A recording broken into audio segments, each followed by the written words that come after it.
नमस्कार, मैं आपके साथ अंकित मिश्रा। झारखंड की 81 सदस्यीय विधानसभा के लिए हुए चुनावों के नतीजों का ऐलान हो गया है। यहाँ फिलहाल झामुमो नीत गठबंधन की सत्ता में वापसी होती नजर आ रही है। यहाँ इस बार 2 चरणों में मतदान कराए गए थे। 13 और 20 नवंबर को मतदाताओं ने उम्मीदवारों की किस्मत का फैसला ईवीएम में कैद कर दिया था। आज जब मतगणना हुई तो पहले एनडीए आगे बढ़त बनाए हुए दिखाई दिया, लेकिन जैसे जैसे समय बीतता गया वैसे आंकड़े भी बदलते चले गए।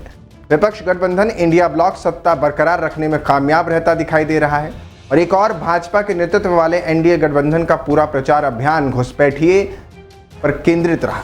तो दूसरी ओर मुख्य मुकाबला मुख्यमंत्री हेमंत सोरेन और प्रधानमंत्री नरेंद्र मोदी के बीच बन गया था, ऐसा मानकर चला जा रहा था।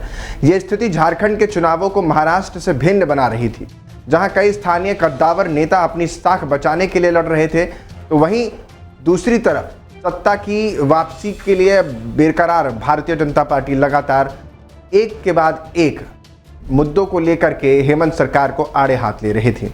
अब आइए जानते हैं कि झारखंड में इंडिया गठबंधन की जीत के बड़े वो कारण क्या हैं जो आज सत्ता का सेहरा लगभग उनके शीश पर सजने वाला है। मुख्यमंत्री हेमंत सोरेन ने कई निर्णय लिए हैं जिसमें सीधे उनके कोर वोटरों को टारगेट किया गया।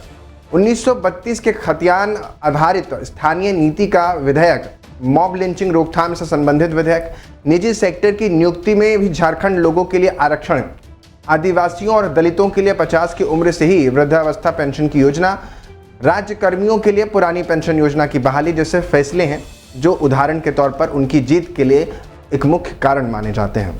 झारखंड में भाजपा की स्थानीयता की नीति पर भाजपा के रुख से लोगों से नाराजगी रही। पूर्व में रघुवर दास सरकार के दौरान जिस तरह से स्थानीयता की नीति में बदलाव किया गया था, उससे वहां के आम वोटरों खासकर आदिवासी समाज ने सही नहीं माना था। यही कारण था कि साल 2019 के विधानसभा चुनावों में और अब 2024 के विधानसभा चुनावों में भी वोटर ने झामुमो और हेमंत सोरेन पर विश्वास जताया है।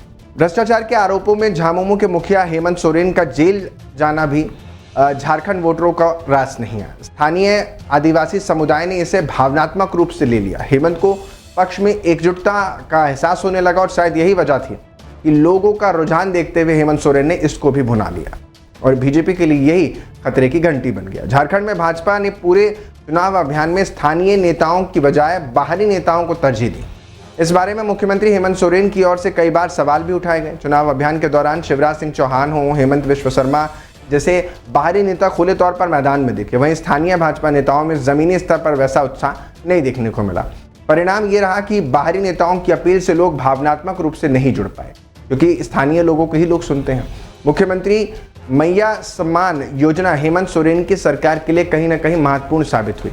इस योजना के तहत 19 से 50 वर्ष की आयु के बीच की महिलाओं को झारखंड सरकार द्वारा 1000 रुपये प्रति माह दिए जाते हैं। खैर, ये मध्य प्रदेश के बाद कई राज्यों में इसका इस्तेमाल किया गया और महाराष्ट्र में चुनाव में जीत का कारण भी यही बना और झारखंड में भी है। इस योजना का असर सबसे ज़्यादा उन गरीब महिलाओं पर पड़ा जो छोटी छोटी ज़रूरतों के लिए अपने घर के मर्दों पर निर्भर रहती थी। अब उन्हें इसमें निर्भरता उनकी खत्म हुई थी। इसी योजना के बाद भाजपा ने गोगो दीदी योजना की घोषणा की थी, जिसके तहत भाजपा की सरकार में आने के बाद महिलाओं को 2100 रुपये प्रति माह दिए जाने की बात कही गई थी।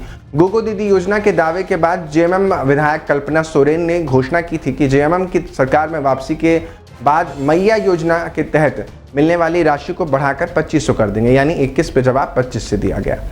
और इसी वजह से दोनों पार्टियों के बीच महिला वोटरों को लुभाने में कोई कोर कसर नहीं छोड़ी गई। और ऐसा इसलिए भी किया गया क्योंकि तकरीबन 50% वोटर झारखंड में महिलाएं हैं और राज्य में 32 सीटें ऐसी हैं जहां पर महिला वोटर की संख्या सबसे अधिक है।